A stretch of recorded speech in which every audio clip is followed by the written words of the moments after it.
someone asked me whether I was aware of all the people out there who were praying for the president. And I had to say, yes, I am. I felt it. I believe in intercessionary prayer. But I couldn't help but say to that questioner after, that sometimes when he was praying, he got a busy signal. It was just me in there ahead of him.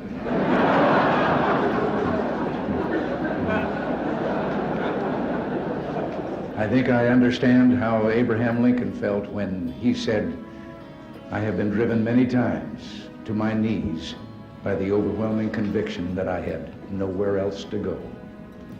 Now, I realize it's fashionable in some circles to believe that no one in government should encourage others to read the Bible.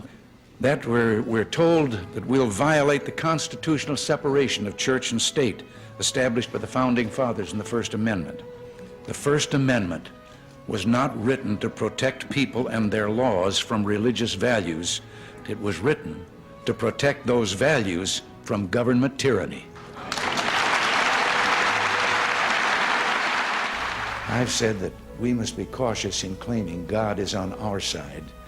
I think the real question we must answer is, are we on His side? No matter where we live, we have a promise that can make all the difference.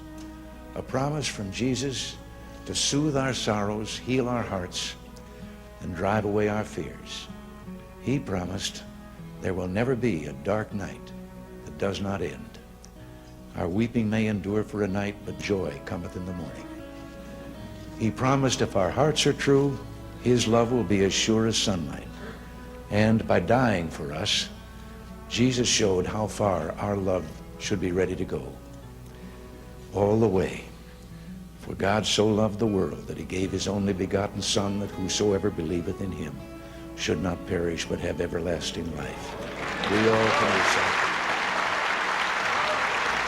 Americans yearn to explore life's deepest truths, and to say their entertainment, or their idea of entertainment, is sex and violence and crime, is an insult to their goodness and intelligence.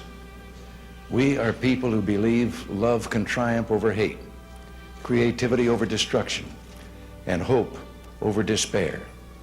And that's why so many millions hunger for God's good news. I've always believed that we were, each of us, put here for a reason, that there is a plan, somehow a divine plan for all of us. I know now that whatever days are left to me belong to Him. I also believe this blessed land was set apart in a very special way. Our forebears came not for gold, but mainly in search of God and the freedom to worship in their own way. We've been a free people living under the law with faith in our Maker and in our future. I've said before that the most sublime picture in American history is of George Washington on his knees in the snow at Valley Forge.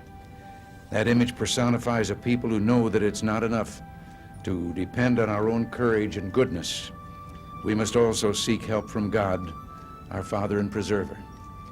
We'll never find every answer, solve every problem, or heal every wound, but we can do a lot if we walk together down that one path that we know provides real hope. The morality and values such faith implies are deeply embedded in our national character. Our country embraces those principles by design, and we abandon them at our peril. My experience in this office I hold has only deepened a belief I've held for many years. Within the covers of that single book are all the answers to all the problems that face us today if we'd only read and believe.